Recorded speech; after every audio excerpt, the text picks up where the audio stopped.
पछिल्लो समय निखिल उप्रेती र आउन लागेको फिल्म आचार्यलाई लिएर बजारमा एकदमै धेरै टिका टिप्पणी भइरहेको छ। त्यति मात्र होइन, केही व्यक्तिहरू र मिडियाहरू त घरसम्म पनि छिरिसके। हुन त संसारमा जतिसुकै ठुलो सुपरस्टार किन नहोस्, उदाहरणको लागि हेर्ने हो भने रोनाल्डो र मेस्सी जो विश्वको सबैभन्दा प्रसिद्ध खेलाडी र सुपरस्टारहरू हुन्, उनीहरूको क्षमता र सफलतालाई हेर्ने हो भने जिरो हेटर्स हुनुपर्ने हो। तर यतिका ठुलो सुपरस्टारहरूको पनि फ्यान्स मात्र छैनन्, हेटर्सहरू पनि उत्तिकै छन्। पछिल्लो समय नेपाली चलचित्र क्षेत्रमा ठुलो स्केलको एक्सन जनराको चलचित्रहरू बनेका छैनन्। केही चलचित्रहरू बने तापनि 12 गाउँ बाहेक अन्य चलचित्रहरूले सफलता हात पार्न सकेका छैनन्, जसको कारण ठुलो स्केलको एक्सन जनराको चलचित्र बनाउन मेकर्सहरू डराउने गर्छन्। त्यही डरमा हाबी भइरहेको छ सिरियल किसिमको सेन्टिमेन्टल चलचित्रहरू, जुन चलचित्र बनाउन त्यति गाह्रो पनि हुँदैन अनि त्यति ठुलो बजेट पनि लाग्दैन। त्यही चलचित्रहरूले रेकर्ड तोड कमाइ पनि गरिरहेको छ। तर एउटा ठुलो स्केलको एक्सन चलचित्र आउँदै गर्दाखेरि बजारमा एक किसिमको छुट्टै हल्लाखल्ला हुन्छ अनि त्यसको साथमा टिका टिप्पणी पनि। संसारमा सबै मान्छेले एउटा मान्छेलाई मन पराउँदैनन्, सबैको स्वभाव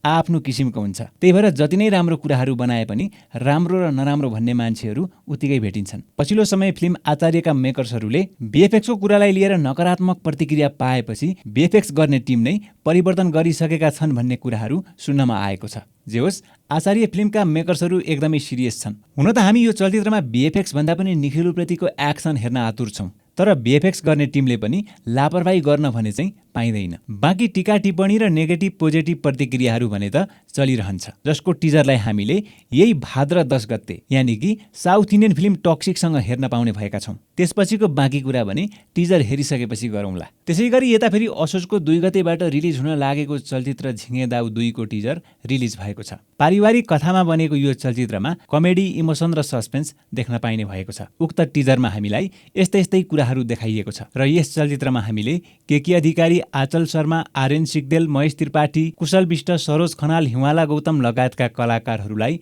देख्न पाउने भएका छौँ। र यस फिल्मलाई डिरेक्सन गरेका छन् ज्ञानेन्द्र देउजाले। र अर्को चलचित्र मास्टरनीको पनि ट्रेलर सार्वजनिक भएको छ, जुन ट्रेलरमा हामीलाई सस्पेन्सले भरिएका दृश्यहरू देखाइएको छ। अनेकौं फन्डा र डन्डा हानेर भए पनि प्रियङ्का कार्कीले एक किसिमको प्रचार प्रसार राम्रै गरिन्। तर फिल्म रिलिजको मुखमा आउँदै गर्दाखेरि भने फिल्मको चर्चा नै सेलाएको जस्तो देखिँदैछ। चलचित्रमा कलाकारहरूको पनि कुनै कमी रहेनछ। चलचित्रमा कलाकारहरू प्रियङ्का कार्की, सिमरन खड्का, प्रमोद अग्रहरी, दीपक राज गिरी, अनुप विक्रम शाही, जितु नेपाल, सन्दीप छेत्री लगायतका अन्य थुप्रै कलाकारहरूलाई ट्रेलरमा देख्न सकिन्छ। र यो फिल्मलाई डिरेक्सन गरेका छन् सुबिन्दु घोषले। त्यसैगरी अर्को चलचित्र पेन्सन पट्टाको पनि टिजर रिलिज भएको छ। भदौको 26 गतेबाट रिलिज हुने यो चलचित्रमा लाउरेको कथालाई देखाइएको छ। टिजरमा देखाएअनुसार भन्ने हो भने फिल्मको स्टोरी निकै रोचक होला जस्तो देखिन्छ, जहाँ एउटा लाउरेको अनेकौं श्रीमतीहरू भएको अनुमान लगाउन सकिन्छ। हुन त रियालिटीमा पनि लाउरेहरूले एकपछि अर्को श्रीमती बिहे गरेका हुन्छन् अनि कतिपय बिहेको कुरा त कसैलाई अत्तो पत्तो पनि हुँदैन र लाउरेको मृत्युपछि पेन्सन कसको नाममा जान्छ, यस्ता कुराहरू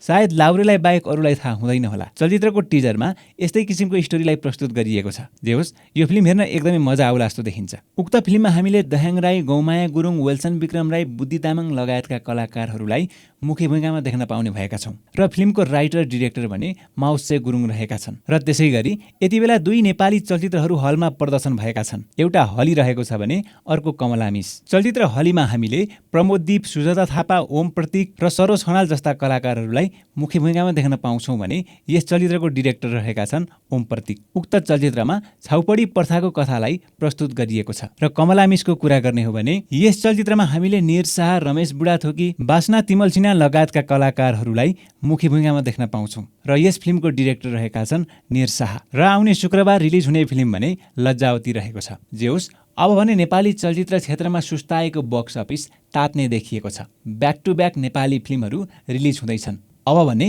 खुट्टा हाल्ने ठाउँ छैन। कुनै डेटहरू त यस्ता छन्, एकै हप्ता 4वटा फिल्मसम्म रिलिज हुँदैछ। यस्तो चापाचापको बीचमा कसले बाजी मार्छ अनि कसले पानी भन्न पाउँदैन, यस्ता कुराहरू हेर्न एकदमै मजा आउनेवाला छ। तपाईहरुलाई आजको भिडियो कस्तो लाग्यो आफ्नो विचार कमेन्ट बक्समा राख्न नभुल्नुहोला।